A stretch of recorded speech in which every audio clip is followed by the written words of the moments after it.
tentang tadabbur Quran, yaitu adalah proses merenungkan, menghayati dan memahami makna mendalam ayat Al-Quran, mengambil hikmah, mengamalkan dalam kehidupan sehari-hari. Allah berfirman, maka apakah mereka tidak mentadaburi Al-Quran, ataukah hati mereka sudah terkunci? Quran surah Muhammad ayat 24. Tadabbur adalah bertujuan untuk menambah keimanan, kemudian memberikan ketenangan jiwa, memberikan solusi atas persoalan hidup, membedakan yang hak dan batil, dan mengamalkan perintah Allah dan meninggalkan larangannya. Malam hari ini adalah juz yang ke-15, yaitu surah Al-Isra ayat 1 sampai dengan 111, kemudian surah Al-Kahfi ayat 1 sampai dengan 14. Tema besar dalam juz ini adalah tentang tauhid, yaitu mengesahkan Allah, akhlak sosial, tanggung jawab pribadi, ujian keimanan, dan pentingnya bimbingan Allah. Yang pertama adalah peristiwa Isra Mi'raj.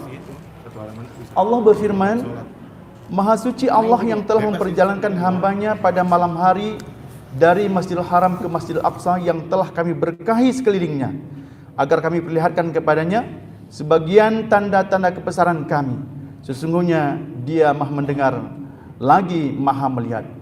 Al-Isra ayat 1. Ayat ini menegaskan bahwa kemahakuasaan Allah. Yang kedua adalah kemuliaan Nabi Muhammad. Yang ketiga adalah hubungan erat antara Masjidil Haram dan Masjidil Aqsa.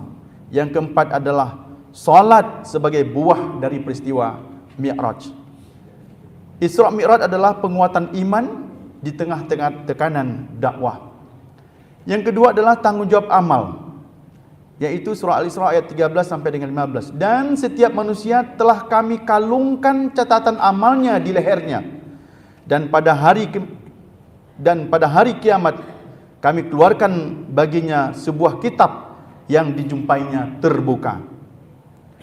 Barang siapa mendapat petunjuk, maka sesungguhnya dia mendapat petunjuk untuk dirinya sendiri, dan barang siapa sesat, maka sesungguhnya dia tersesat bagi kerugian dirinya sendiri. Dan seseorang yang berdosa tidak dapat memikulkan dosa orang lain. Pelajarannya adalah amal tidak bisa diwariskan. Tidak ada dosa kolektif, setiap jiwa bertanggung jawab atas pilihannya. Yang ketiga adalah birrul walidain, yaitu berbakti kepada orang tua, ayat 23 sampai dengan 24.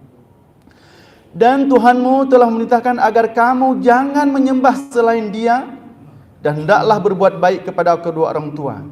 Jika salah seorang di antara keduanya atau kedua-duanya sampai berusia lanjut dalam pemeliharaanmu, maka sekali-kali jangan engkau mengatakan kepada keduanya perkataan dan janganlah engkau membentak keduanya, dan ucapkanlah kepada keduanya perkataan yang baik. Dan rendahkanlah dirimu terhadap keduanya dengan penuh kasih sayang, dan ucapkanlah, wahai Tuhanku, sayangilah keduanya sebagaimana mereka telah mendidikku pada waktu kecil. Ayat ini menegaskan bahwa tauhid langsung disandingkan dengan birrul walidain. Ini menunjukkan besarnya kedudukan orang tua dalam pandangan Islam. Yang keempat adalah larangan pelit dan boros.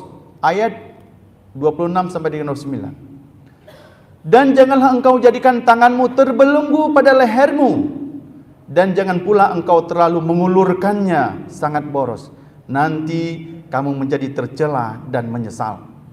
Al-Isra 29. Islam mengajarkan keseimbangan, wasatiyah, yaitu tidak kikir, tidak berlebihan, bijaksana dalam mengelolakan harta. Yang kelima adalah larangan perbuatan keji, yaitu ayat 32 sampai dengan 37. Dan janganlah kamu mendekati zina. Sesungguhnya zina itu adalah suatu perbuatan keji dan suatu jalan yang buruk. Al-Isra ayat 32. Dan janganlah kamu membunuh jiwa yang diharamkan Allah, membunuhnya kecuali dengan suatu alasan yang benar. Al-Isra ayat 33. Dan janganlah kamu mendekati harta anak yatim kecuali dengan cara yang lebih baik. Al-Isra ayat 34. Dan janganlah engkau berjalan di bumi ini dengan sombong. Ayat 37. Bahwa Islam menjaga kehormatan diri, jiwa manusia, harta yang lemah, dan akhlak sosial. Yang keempat adalah tadabbur surah Al-Kahfi. Pertama, kisah Ashabul Al-Kahfi. Sekelompok pemuda beriman melarikan diri dari penguasa zalim demi menjaga akidah. Allah menidurkan mereka selama ratusan tahun sebagai bukti kekuasaannya. Pelajarannya adalah iman lebih berharga dari jabatan. Allah melindungi orang yang menjaga tauhid, dan pertolongan Allah datang dengan cara yang tak terduga. Yang kedua adalah kisah pemilik kebun. Seorang kaya sombong berkata, "Aku kira kebun ini tidak akan binasa selamanya." Quran surah Al-Kahfi ayat 35. Ia lupa mengucapkan, Masya Allah, la quwata illa billah. Bahwa pelajarannya adalah harta bisa menipu, kesombongan menghancurkan, syukur menjaga nikmat. Yang ketiga adalah kisah Nabi Musa dan Khidir. Kisah pertemuan Nabi Musa dengan seorang hamba Allah yang soleh mengajarkan kepada kita bahwa ilmu manusia terbatas. Yang kedua, takdir Allah penuh hikmah. Yang ketiga adalah kesabaran adalah kunci memahami ketentuan Allah. Apa yang tampak buruk bisa jadi rahmat yang tersembunyi. Kesimpulannya dalam juz yang ke-15 adalah juz ini mengajarkan kepada kita kemuliaan tauhid dan solat, kemudian tanggung jawab pribadi atas amal, kewajiban berbakti kepada orang tua, keseimbangan dalam kehidupan sosial, menjauhi dosa besar, ujian iman dalam harta, ilmu dan kekuasaan, kemudian pentingnya bersandar kepada Allah dalam setiap keadaan. Juz ini membentuk pribadi bertauhid kuat, berakhlak mulia, tanggung jawab, sabar menghadapi ujian. Dan semoga Allah menjadikan kita ahli tadabbur, bukan sekadar pembaca tetapi pengamal Al-Quran.